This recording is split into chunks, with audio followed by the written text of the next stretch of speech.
إذا ماكينتك بهذا الشكل تخيط بمكانها والقماش ما يتحرك إلا إذا أنت سحبتي، فالحل جدا بسيط.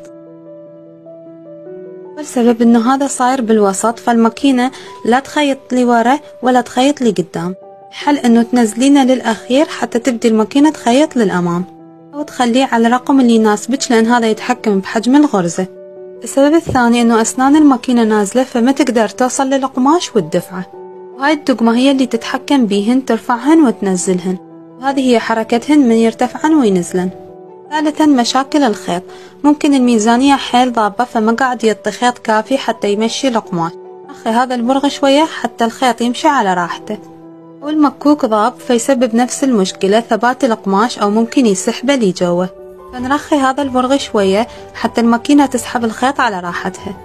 أخيرا هو نظافة الماكينة خاصة بيت المكوك، ونضيف لها زيت كل ما نشوف إنه الماكينة تحتاجه حتى تستمر الماكينة بالعمل.